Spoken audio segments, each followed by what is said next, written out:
Masha, une fillette russe, se sentait seule et découragée dans son école. Du moins, jusqu'à ce que sa mère lui offre la possibilité de s'inscrire à l'école chrétienne de Zaoski, en Russie, une école primaire adventiste proche de chez elle. Masha hésita d'abord, puis finit par accepter, espérant prendre un nouveau départ dans la vie. Mais bien que cette école et ses élèves soient accueillants, Masha se sentait encore seule. Du moins, jusqu'à ce qu'une camarade de classe s'assoie près d'elle au moment du déjeuner et lui propose d'être son amie. Une autre fillette lui parla aussi de l'amour de Jésus. Masha fut surprise de la gentillesse témoignée par ses nouvelles amies.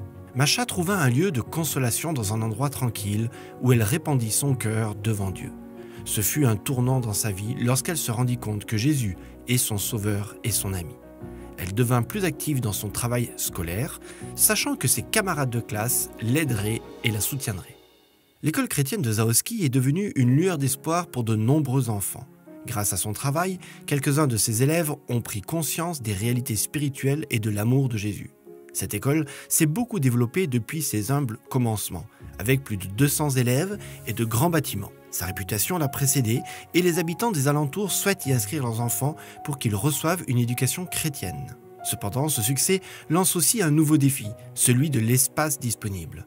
L'école ne peut accepter de nouveaux enfants à moins de s'agrandir. De nombreuses personnes désirent donner à leurs enfants une éducation chrétienne, mais ne peuvent le faire pour l'instant. Dieu œuvre au travers de l'Église de manière multiple, pour être en bénédiction à l'humanité et promouvoir la connaissance de lui-même.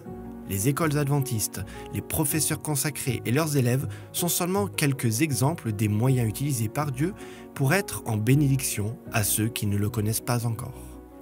Chaque fois que vous répartissez votre offrande telle qu'elle est suggérée par le plan des offrandes combinées, elle aussi œuvre de manière multiple en étant en bénédiction à l'humanité sur une grande échelle.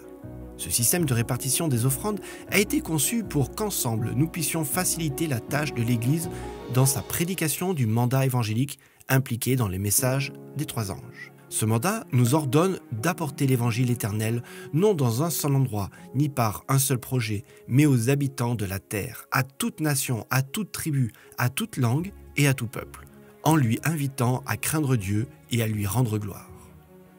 Chaque fois que ce système de répartition est suivi, les projets missionnaires de votre église locale sont soutenus financièrement et les initiatives missionnaires régionales et internationales, telles que les écoles, les hôpitaux, les cliniques et autres institutions et ministères qui amènent les âmes à Jésus, seront aussi financés.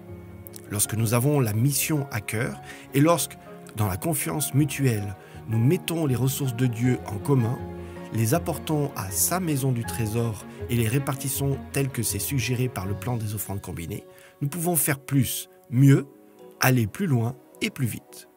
Puissions-nous mettre nos désirs à la dernière place et Dieu à la première.